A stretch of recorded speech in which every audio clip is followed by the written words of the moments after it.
Ikaw, may Grabe. asawa ka na? Meron. May anak na rin ako. May anak? May anak ka na rin? Mm-mm. Married?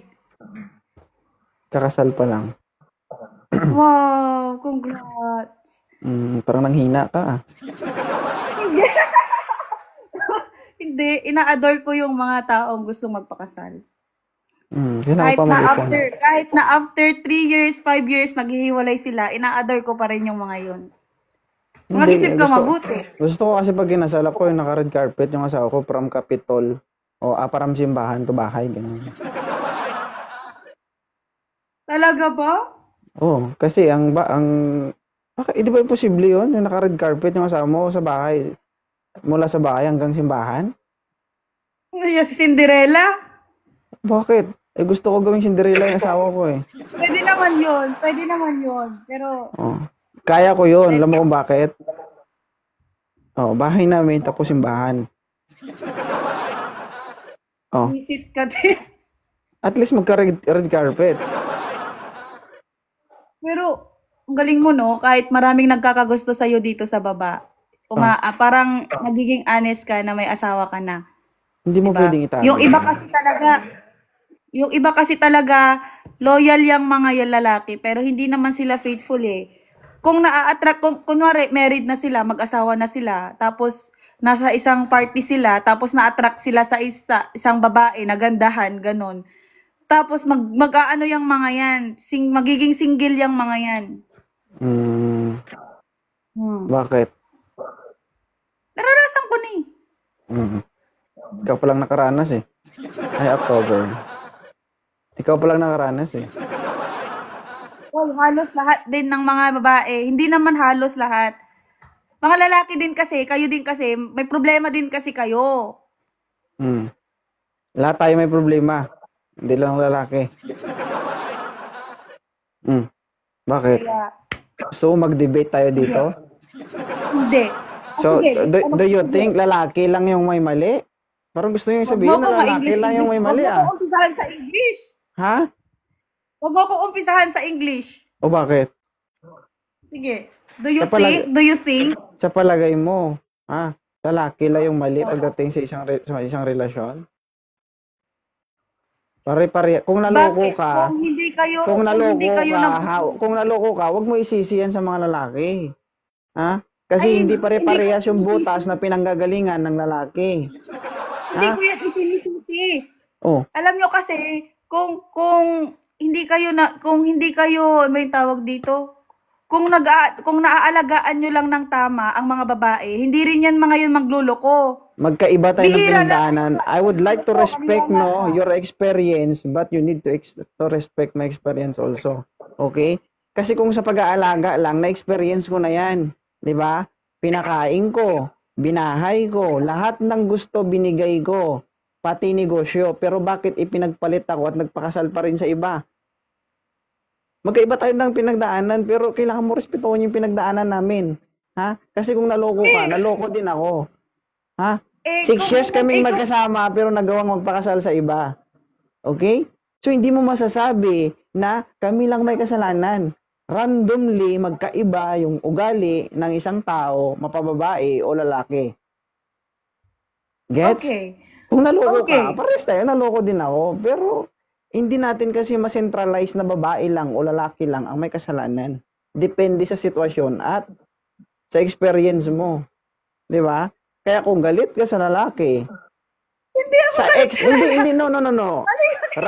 Kung galit ka sa ex mo rather, sa ex mo lang 'yun. 'Di ba? You need to be specific kung sino yung nagkamali, doon ka dapat magalit. Kung sino yung nagkamali, sa kanya mo isisi, hindi sa lahat ng tao. 'Di ba? Hindi ko nilalahat. Kayong mga lalaki, 'di ba? Do you think ano yung mga lalaki, 2.0? loyal kasi yung mga yan. Pero hindi talaga yung mga yan. 'Di ba? Kayong mga lalaki.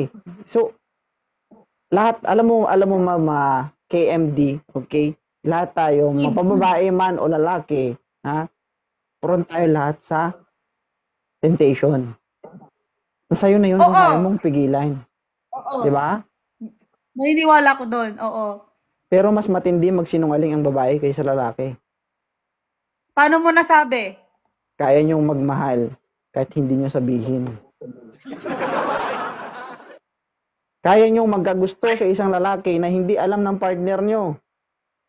Simpleng tingin lang kayo kahit may nararamdaman na kayo. Tahimik Teka ka? lang. Ha? Baka mo na ako ba? Ay. Teka lang, mga babae dyan. Sige, pakinggan ko muna to, tapos lalaban ako. Sige, magsalita ka muna. Hindi totoo yun, di ba? Kasi ang May babae, part na, oo. ang ano Maaaring kasi, hindi, ang ano kasi ng babae, yung kumbaga yung gusto kasi ng babae kapag nagkarelasyon na sila, yun na lang yun. Di ba? Pero yung ibang babae, nagagawa pa rin nilang magkagusto sa ibang lalaki, pero hindi nila mailabas. Nagkakagusto sila, but in silent. Tahimik lang sila, pero crush na crush niya isang lalaki, gusto niya isang lalaki, na hindi alam ng Oo, partner niya. sa tingin mo, bakit sila nagkagusto doon sa lalaki na yon? Kung ako babae, kung sakaling, i-explain ko lang kung sakaling ako yung babae, tapos na-attract ako sa isang lalaki, gustong-gusto ko talaga tong lalaki kahit may asawa ako. Crush na crush ko talaga to. Ano ang dahilan? Libog. Kasi hindi sa libog. Okay. Kasi siguro, nakakita kami ng mga bagay na nagustuhan namin sa isang lalaki talaga, You maalaga. are not contented. Ganon yun. Alam mo kung Temptation nga, bakit? sabi mo kanina, di ba? Oo, nandun na tayo, 'di ba? Pero kung kontento ka, doon ka lang sa partner mo. Lalo na pagdating sa ganun, ha? Okay? Ikaw Kontento nagsabi, naman. ikaw nagsabi. So, same situation sa mga lalaki, okay? Bakit nagkaagusto yung mga lalaki sa babae? Oh, ipagkukulang ka man siguro. 'Di ba? Depende yun sa sitwasyon. Ha? Kasi kaming mga lalaki, tahimik lang kami, no? Kahit masakit na sa sarili namin, masakit na sa kaloob-looban namin, hindi kami nagsasalita. Bakit? Kasi kailangan nating isalba yung relasyon. Tama? Unlike sa inyo mga babae, kapag nasaktan kayo, diba? Post dito, post doon, marites dito, marites doon. Diba ganyan kayo? Pero kaming mga lalaki, kahit nasasaktan na kami, tahimik lang kami. Diba? Ito yung lagi kong sinasabi sa mga babae, no? Hindi porket oo ng oo yung asawa mo, yung lalaki na asawa mo, ay okay lang. Ha? You need to analyze, you need to emphasize kung nasasaktan nga ba siya o hindi. Kasi minsan kayo mga babae, kapag umuo yung, ay, gala mo na ako love, ha? Hindi lang. Diba? Pero hindi mo na alam, ha? Hindi mo alam na pababayaan mo na yung relasyon nyo, yung nararamdaman ng asawa o boyfriend mo. Bakit? Kami, pumapayag kami kasi gusto namin kayong sumaya. Pero hindi nyo na-appreciate yun. Sa pagpayag pa lang ng isang lalaki na gumala yung girlfriend niya kasama yung ibang tao, ibig sabihin nun, gusto kang sumaya ng partner mo. Pero deep inside, Gusto kang sumaya? O ano? Bakit? Gusto kang sumaya ng boyfriend mo, pero deep inside, hindi ano sa amin yun. 'Di ba? Hindi maluwag sa amin yun. Bakit? Nandito ako, bakit mo ka pa kailangan sumama sa iba? Bakit hindi mo kasi bigyan ng freedom yung girlfriend mo? Kung may Bakit? tiwala ka sa Nakakulong kanya, ka? hindi ka magkakaroon Nakakulong ng ka? doubt. Nakakulong ka ba? Nasa selda ka? Ganon? Ha? Hindi, kasi kung papayagan mo, may tiwala ka sa kanya, payagan mo. Kasi alam mo yung alam mo, nandun na tayo. Ha? Nandun na tayo. Ako, yung asawa ko, hindi ko yan hinihigpitan. Alright? Pero meron tayong limitation, Inday. Minsan kasi yung ibang babae, kapag pinapayagan ng pinapayagan, okay lang ng okay lang. Kahit alam nila na wala na silang oras sa partner nila, okay lang. 'Di ba? Hindi pumapayag yung asawa ko. 'Di ba? Tignan mo rin minsan yung asawa mo kung nasasaktan ba. Tignan mo rin minsan yung boyfriend mo kung okay lang ba sa kanya. Kasi mag-uuu talaga yan. Bakit? Kasi nga, doon ka masaya. Kung hindi mo ba naisip na minsan naisip ng partner mo, ano bang meron sa akin? Bakit doon siya sumasaya? Kapag kasama niya yung iba, kapag kasama niya ba ako, hindi ba siya masaya? Dapat kasi, nag-o-open forum kayong dalawa, nag-uusap kayo na ganito ang gawin, ganito ang gawin. Kailangan nila mag-meeting, ganon. Ganon, payagan mo. Kasi dapat may tiwala ka dapat. Bakit pa kayo nagtatagal kung wala rin lang kayong tiwala sa isa't isa, di ba? Bakit ka nag-asawa? Bakit ka nag-boyfriend? Ano ba yung motivation mo? Ano ba yung goal mo? Bakit ka nag-asawa o nag-boyfriend? For what? Hindi nagmahal ka. Pag nagmahal ka, walang bakit ka nag-asawa, bakit ka nag-boyfriend. Kasi Kung gusto mo makipagrelasyon ka na wala kang patutunguhan, wag ka makipagrelasyon. Kasi sinusugal mo yung sarili ay mo may dyan. future. May future. Future Pero sa may gala. limitation. Future sa gala, ganun. Hindi naman actually lahat sa gala. Hindi lahat sa Hindi, gala. alam mo, hindi naman magkakaroon ng away kung once or twice lang eh. 'Di ba? Kung ganyan yung problema mo na halimbawa, kailangan kang luwagan, ha? Ay ano na 'yon? Bisyo mo na 'yon. Hindi 'Di ba? naman Kasi ganon. kung once, twice, thrice, Sinagot ko lang okay yung lang ano mo. 'yun. Okay lang sa lalaki 'yun. Pero ang gusto mo kasi dapat maging malaya ka. Huwag ka mag-boyfriend kung gusto mo maging malaya. Hindi ko sinabing gusto kong maging malaya, sinagot lang kita. Kasi Hindi, sabi nyo kapag lumalabas yung mga girlfriend nyo, deep inside, inuohan nyo, pero hindi okay sa inyo. Parang oo. ganon. Sinagot Dumadating ko tayo sa kita. punto na ganon kapag palagi na. 'Di ba? Oo, kapag palagi na. Oo. Eto lang Pero yung, sa mga babae dyan o lalaki dyan, huwag kayong magjowa, huwag kayong mag-asawa kung gusto nyo ng kalayaan. Kasi, once kasi nakipagrelasyon ka, dapat ang isip mo, ang mindset mo, future nyo. Magsumikap kayo pareho. Hindi yung, di ba, makipagrelasyon ka para masabing may boyfriend ka. Katangahan yun. Di ba? Makipagrelasyon ka para may masabi kang may maganda kang girlfriend, may gwapo kang boyfriend, di ba? Hindi ganun. Kapag kahit sabihin mong boyfriend pa lang yan, you need to start to build your future. Hindi yung nakipag-boyfriend ka para sa ano lang. Di ba? Di gusto mo ng kalayaan eh. Nakakulong ka. Baka mamaya, hindi ganyan ang relasyon ko ha. Hindi ganyan yung relasyon ko. Guys, sa dami ng nanonood, 2.2k. Hindi ganyan ang relasyon ko ha. Sinagot ko lang yung makakaya ko ha. Hindi. Walang magagalit dito. Walang magagalit. So, ano lang. Hindi, kanina nga may nagagalit sa'yo. Nabibisit ako eh. Iba yun. Ayaan natin yun. Kasi huwag natin sila pag-usapan kasi tayo mag-usap dito. Kaya nga. Hindi ganun ang relasyon ko ha. Hindi ganun. Oo, ba't parang explain ka talaga? So, isa lang masasabi ko. Ito lang masasabi ko sa'yo, KMDB. Oh my God. KMDB. Hindi pare-parehas yung tao. One thing is, ito lang kasi yung hanapin nyo sa tao, no? Alam naman natin lahat na we are not perfect. Tama? Hindi tayo perfecto. Possible makagawa tayo ng kasalanan. Diba? Sige, magbasa ka ng comment dyan. Mabuko lang ka dyan kapag sinubsob kita dyan. Nagkabasa ako, nagigigil ako. Ako, nagigigil din ako sa'yo. Alright. Okay lang. Huwag kayong maghanap ng lalaki o babaeng, maiintindihan ka. Kailangan yung lalaking susuportahan ka? Hindi rin. Huwag kayong maghanap ng lalaking susuportahan ka o maiintindihan ka. Lalaki man o babae. Maghanap ka ng lalaki o babaeng kahit hindi ka maintindihan, hindi ka iiwan. Thank you, Angie. Ganon yun. 'Di ba? Bakit nagtatagal lang isang relasyon? 'Di ba? Kasi ang gusto nila magstay. Kaya all you need to do, you need to stay together with your partner. Kahit anong mangyari, kahit pagka-problema kayo, maayos man din yan. 'Di ba? Ang importante, hindi mo iniwan yung partner mo. Diyan ako may kakaroon ng tanong sa'yo. Kasi, tignan mo may mga relasyon na umabot ng 10 years, 12 years. Pero, bakit sila naghihiwalay? Sa tingin mo, bakit? Bakit? Kasi pinili nila yung pagkakamali nila. Nagkakahiwalay sila, it is because mostly, most of the problem is third party.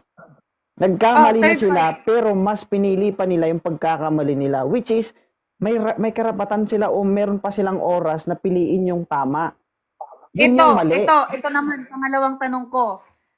Nagloko yung isa sa kanila, yung boy nagloko. Yung girl, inaayos niya.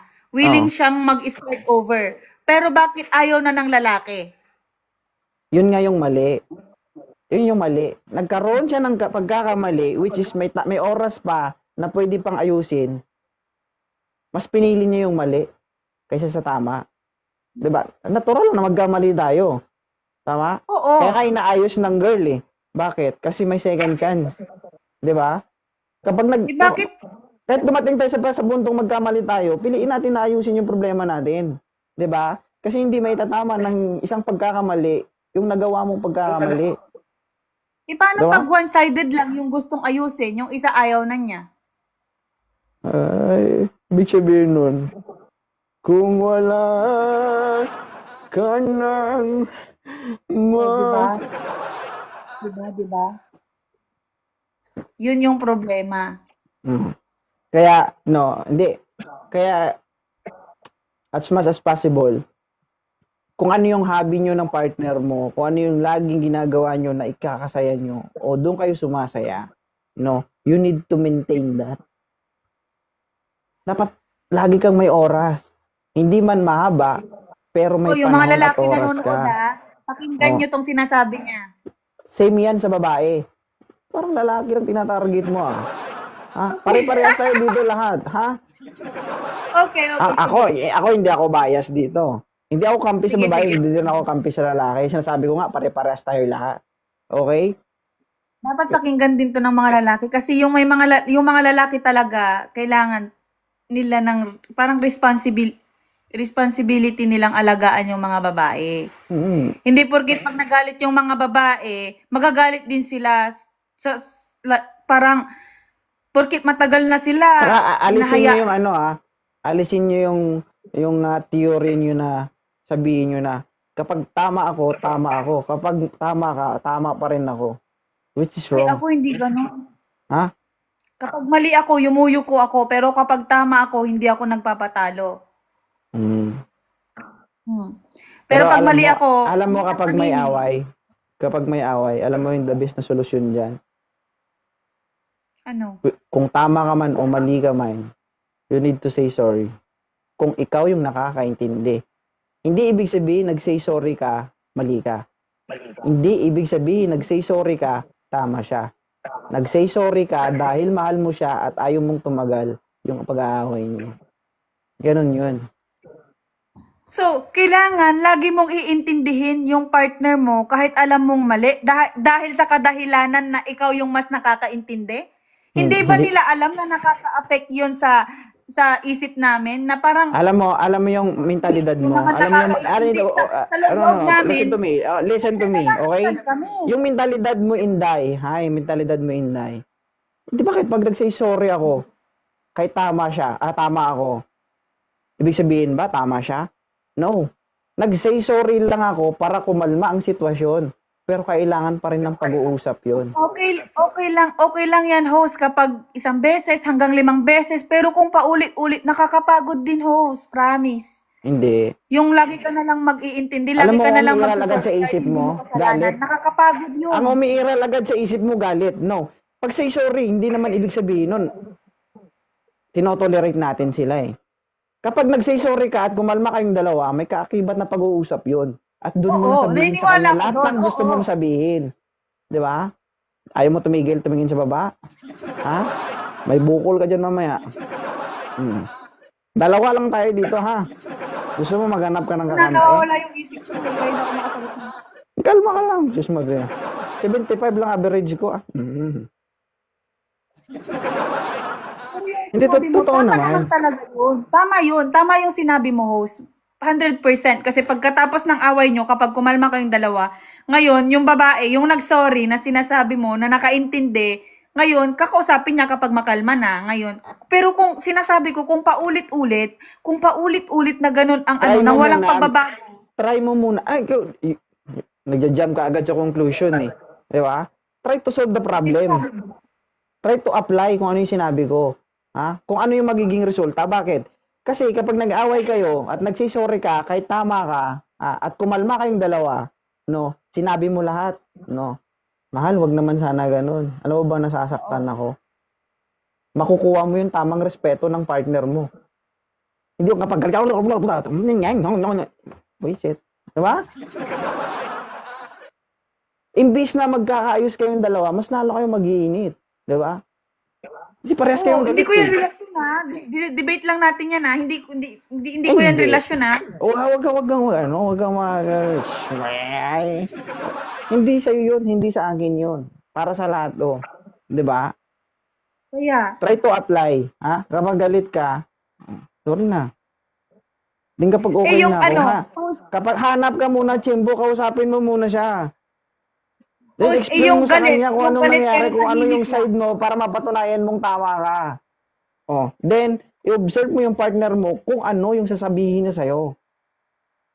Kasi alam mo kung may Post. gusto, Sige, alam mo sige. kung may ayaw ka sa partner mo, kung may ayaw ka sa partner mo, huwag mong sabihin na tigilan mo yan. Antayin mo na tumigil siya para sa'yo. Bakit? Kasi hindi maganda yung tumigil siya dahil pinilit mo. Mas maganda yung titigil siya dahil Mahal ka niya. gusto niyang tumigil dahil mahal ka niya. Yun yun. Huwag mong pilitin, Tama yun, tama. huwag mong pilitin na, 'di ba? Magbago yung partner mo dahil lang sa kagustuhan mo. Naniniwala ako doon. 100%.